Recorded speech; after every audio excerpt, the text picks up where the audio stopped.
السلام علیکم، کیسے ہیں پیارے بچوں؟ امید ہے یقیناً بالکل ٹھیک ہوں گے، سب خیریت سے ہوں گے۔ تو بچوں آج ہمارا کون سا پیریڈ ہے؟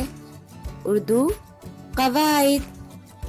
تو پچھلی کلاس میں ہم نے اردو قواعد میں ہم نے کیا کیا سمجھا تھا؟ اردو قواعد کے بارے میں سمجھا تھا اور اردو قواعد کے سلیبس کے بارے میں سمجھا تھا۔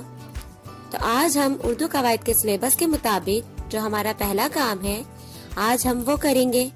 تو پہلا کام ہمارا کیا تھا، یاد ہے آپ لوگوں کو؟ اردو قواعد میں سلیبس میں ہمارا پہلا کام تھا حرف کی تعریف۔ تو آئیے ہم اپنے حرف کی تعریف کی طرف چلتے ہیں۔ تو سب سے پہلے آپ کو ہیڈنگ نظر آ رہی ہوگی، کیا لکھا ہوا ہے؟ حرف کی تعریف۔ تو اب سب سے پہلے اس کی تعریف کو پڑھ لیتے ہیں۔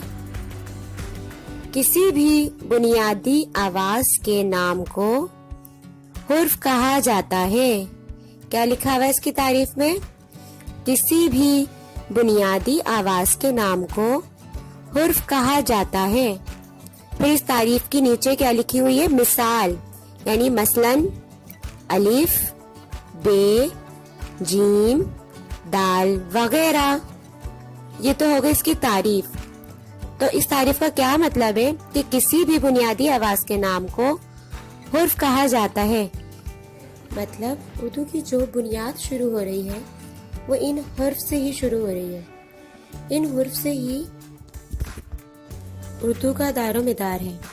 جیسے اگر ہمارا کوئی بھی لفظ ہے، اس لفظ میں جتنی بھی آوازیں، بنیادی آوازیں نکل رہی ہیں، جیسے لفظ ہمارے پاس ہے کتاب، جیسے ہمارا کوئی بھی لفظ ہے، جیسے لفظ کتاب، تو کتاب میں ہماری کاف کی آواز نکل رہی ہے، تے کی آواز نکل رہی ہے، الف کی آواز جو ادا ہو رہی ہے، بے کی آواز نکل رہی ہے۔ تو یہ جو بنیادی آواز ہے یہ ہمارے کہلاتے ہیں حرف۔ اگر ہم دوسرے معنوں میں یا دوسری تعریف میں اس کو سمجھیں تو حرف کے اکیلے کوئی معنی نہیں ہوتے، لیکن اگر یہ حرف جوڑ کر لفظ بنا دیا جائے تو اس لفظ کے معنی نکل آتے ہیں۔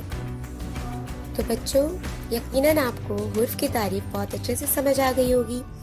ہم نے پہلے بھی کلاس میں پڑھ چکے ہیں نا حرف تہجی، آپ لوگ پچھلی کلاس میں پڑھ کر آ چکے ہیں حرف تہجی۔ تو وہ یہی حرف ہیں، جیسے الف، بے، پے، تے، جتنے بھی الفاظ ہیں جو حروف ہیں وہی یہ حرف کہلاتے ہیں۔ ان کی کیا ہوتی ہے؟ آواز ہوتی ہے جو ہمارے کسی لفظ کو مکمل کرتی ہے، اور اس کے کوئی اپنے اکیلے اگر ہم اس حرف کو پڑھیں تو اس کے اکیلے حرف کے کوئی معنی نہیں ہوتے، لیکن اگر یہ حرف آپس میں مل جائیں، مطلب ان کو جوڑ دیا جائے، کوئی لفظ بن جائے، تو اس لفظ کے معنی بن جاتے ہیں۔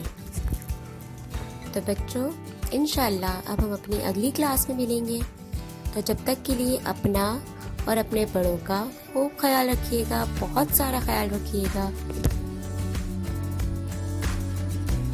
علم حاصل کرنے میں خوب محنت کیجیے گا۔ اللہ پاک مجھے اور آپ سب کو اپنے حفظ و امان میں رکھے۔ شکریہ اور اللہ حافظ۔